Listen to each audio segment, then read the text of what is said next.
Guys দেখুন plaster কিভাবে করা হয়।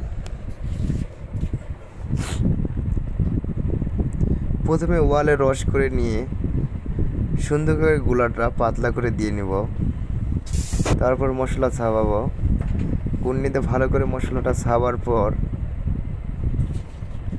আমরা পাটা মারব। তো ছাপার ভিডিওটা অন্তত শেষ হলে আমি মশলাটা শার্ট করব। তো আপনারা শুরু থেকেই শেষ অবধি দেখবেন, ফুল ভিডিও এখানে দেওয়া রয়েছে, আপনারা দেখলেই বুঝতে পারবেন প্লাস্টার কিভাবে লাস্ট ফিনিশিং দেওয়া হয়। তো মাছ থেকে কাটে দিলে আপনারা বুঝতে পারবেন না, আপনারা চেষ্টা করবেন ফুল ভিডিও দেখার জন্য। যদি এর মধ্যে যদি কোনো সমস্যা হয়ে থাকে তো আপনারা অবশ্যই কমেন্টে জানাবেন, তো আমি সেই কাজটা চেঞ্জ করার জন্য সতর্ক হব। তো আপনারা অবশ্যই কমেন্টে জানাবেন আপনাদের যাদের কি কি ভিডিও পছন্দ, অবশ্যই কমেন্টে জানাবেন, আমি সেই সব ভিডিও আপলোড করে থাকবো।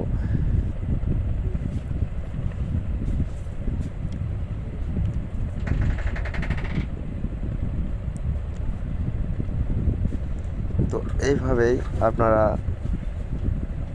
প্লাস্টার করবেন, প্লাস্টার সুন্দর হবে, এমনকি শক্তিশালী হবে, কোনো দিন প্লাস্টার ঝরবে না। তো কাজ করতেছি আমরা দুই মিস্ত্রি, কাজের ফাঁকে ভিডিওটি করলাম। তো একটু ডিসপ্লে হতে পারে, তো আপনারা এতে কিছু মনে করবেন না, যেটুকু দেখাতে পেরেছি সেইটুকু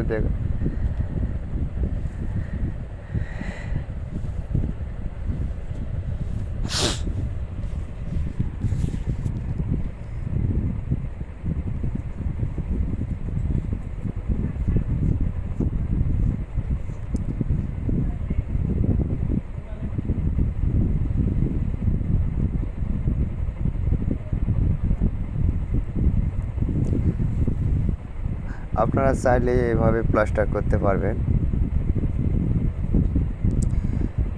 শার্ট করে নিয়ে সুন্দর করে, যাতে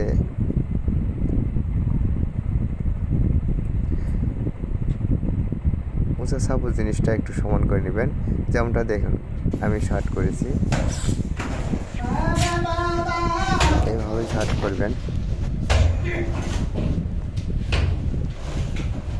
তো এখানে বিশেষ করে কাজটা হচ্ছে একটি বিল্ডিংয়ের ভিতরে ছাদের তলায় নিচে, এখানে হবে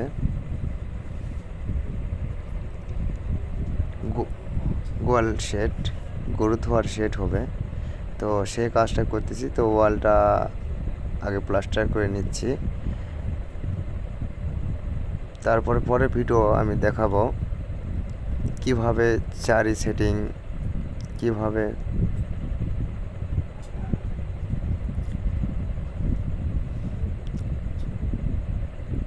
ফিনিশিং দেওয়া হয়, চারি সেটিং সেটাও দেখাবো।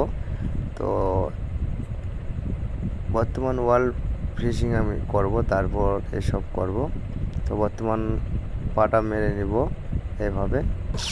তো যদি ওয়ালে যদি রস থাকে তো পাটা মারতে পারবে না, তো অল্প একটু রস কমে নেবেন যাতে পাটাটা মারা সুবিধা হয়।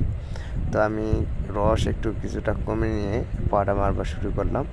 তো পাটা মারার একটা কৌশল আছে, আপনারা হয়তো কেউ জানেন কেউ জানেন না, তো জানার জন্যে এই ভিডিওটি সকলের জন্যে।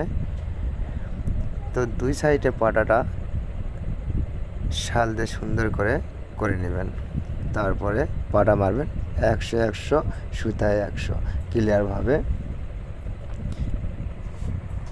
19-20 হবে না। আপনারা এইভাবে পাটা মারার চেষ্টা করবেন। প্লাস্টার সুন্দর হবে, কখনো হ্যাট উপর হবে না। চেষ্টা করবেন এইভাবে পাটা মারার। তো ভিডিও শেষে জানাই, দেখুন কতটা ক্লিয়ার হয়ে গেছে। আপনারা সকলে ভালো থাকুন। পরে ভিডিও আপলোড দেওয়ার জন্য অবশ্যই